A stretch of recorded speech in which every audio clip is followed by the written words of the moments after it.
علامہ اقبال نے ایک بات لکھی ہے. اقبال کہتے ہیں جب میں لندن میں وکالت کرتا تھا تو ایک خاتون تھی, لیڈی بارنس اس کا نام تھا. چھوٹے موٹے مقدمات لے کے وہ میرے پاس آتی تھی. بی بی ایک ہوٹل چلایا کرتی تھی. اس کا خامند جو تھا وہ فوج میں ملازم تھا. اقبال نے خود لکھا ہے, اقبال فرماتے ہیں کہ ایک دن وہ خاتون پھر کسی کیس کے سلسلے میں میرے پاس آئی, تو جب وہ آئی تو اس نے نقاب اوڑھا ہوا تھا, برقع کیا ہوا تھا. تو چونکہ اس نے نقاب اوڑھا تھا, مسلمانوں کی نشانی تھی. نقاب اوڑھنا کن کی نشانی ہے؟ اللہ آپ کو خوش رکھے. تو کہتے ہیں وہ نشانی چونکہ اہل اسلام کی تھی تو مجھے تجسس ہوا. میں نے کہا لیڈی خیریت ہے؟ میم صاحبہ یہ برقع پہنا ہوا ہے. تو کہتے نہیں, ہنس کے اقبال مجھے پکا یقین تھا کہ آپ ضرور پوچھیں گے. تو میں نے کہا اچھا تو یہ برقع؟ تو کہنے لگی الحمدللہ میں مسلمان ہو گئی. تو میں نے فوراً کہا کہ آپ کا شوہر تو فوج میں ملازم ہے, فوجی کے لیے بدلنا اور پھر ملکی قانون اور یہ چیزیں. تو کہنے لگی اس نے مجھے کیا کہنا تھا, وہ خود کلمہ پڑھ گئے.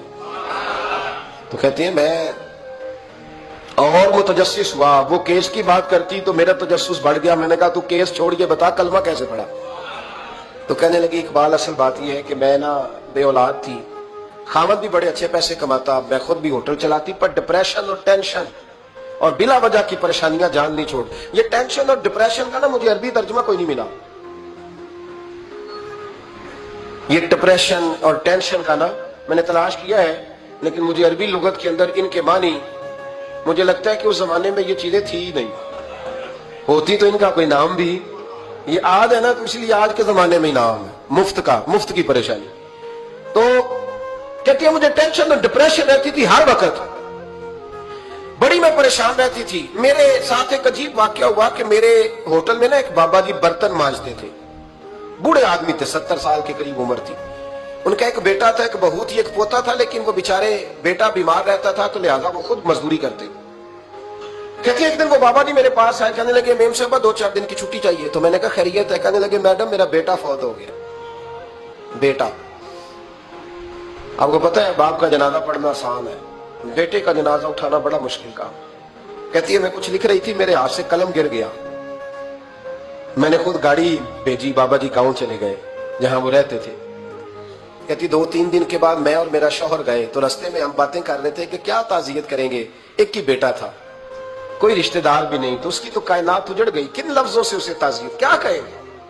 کہتے جب ہم گئے تو وہ ٹوٹی ہوئی چٹائی پہ بیٹھا تھا, کچھ لوگ قریب تھے. ہم نے جا کے کہا بابا آپ مسلمان ہیں, ہم آپ کو کیا نصیحت کریں, ایک ہی بیٹا تھا, کہ کس طرح کر کے ہم آپ کو تسلی دیں. تو کہتے اس نے آنکھیں کھولی, بوڑھی آنکھوں میں ایمان کی روشنی. کہنے لگا بی بی کیا تعزیت کی بات کرتی ہو, میں نے کوئی پیسے جمع کرا کے بیٹا لیا تھا, خدا نے فضل سے دیا تھا, عدل سے لے گیا ہے. میں اپنے رب کے فیصلے میں بڑا راضی ہوں, اللہ بڑا کریم ہے, وہ لے گیا, اس کا مال تھا.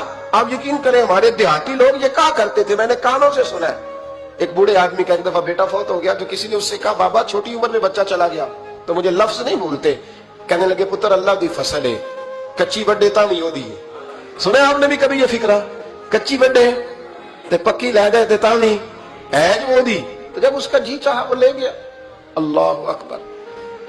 وہ خاتون کہتی ہے کہ وہ بابا جی سے میں نے کہا کہ چلو آپ 1 مہینے کی چھٹی کر لے. تو کہنے لگا نہیں میڈم میں مسلمان ہوں, مفت کی روٹی نہیں کھاتا, مزدوری کر کے کھاتا ہوں, میں انشاءاللہ 2-3 دن کے بعد کام پہ آ جاؤں گا. کہتے ہیں وہ چند دنوں کے بعد آ گیا. اللہ کی قدرت کے ابھی 2-3 ماہ گزرے تھے پھر آیا, میڈم چھٹی چاہیے کچھ دنوں کی. میں نے کہا خیریت ہے؟ کہنے لگے وہ میری بہو بھی ہارٹ اٹیک سے فوت ہو گئی. کہتے اب میں بھی تڑپ گئی اور عیسائی ہو کہ میری آنکھوں میں آنسو آ گئے. میں نے کہا گھر کا دروازہ بند ہو گیا, اب یہ بیچارہ کیا کرے گا. وہ اپنے شوہر کے غم میں ہارٹ اٹیک سے فوت ہو گئی. کہتے ہم پھر 2-3 دن کے بعد تعزیت کے لیے گئے, پھر ٹوٹی ہوئی چٹائی, بوڑھا نا اپنی انگلیوں سے زمین پر کچھ بنا رہا. کہتے قریب گئی اور میں نے جا کے کہا بابا اب تو تسلی آپ نے خود ہی کرنی ہے, جو نظام تھا وہ تو ہو گیا. تو کہتے ہیں پھر اس نے آنکھیں کھولی, آسمان کی طرف دیکھا تو کہنے لگا بیٹی کوئی پریشانی نہیں, میرا بیٹا بغیر شادی کے بھی تو فوت ہو ہی سکتا تھا, بس میرے مالک نے جب چاہا جیسے چاہا ہوا. میں انشاءاللہ 2-4 دن کے بعد کام پہ آؤں گا. یہ میرا 3-4-5 سال کا پوتا ہے, ابھی اسکول داخل ہوا ہے, میں ساتھ لے آؤں گا, وہاں میرے ساتھ اوپر کوارٹر میں جہاں میں رہتا ہوں یہ بھی رہے گا. کہتی ہے میں سختے میں آ رہی اس کی کیفیت دیکھ کے وہ پوتے کو ساتھ لے آیا. کبھی کبھی میں دیکھتی چھت پہ کھڑے ہو کے کہ دادا گھوڑا بنا ہوا ہے,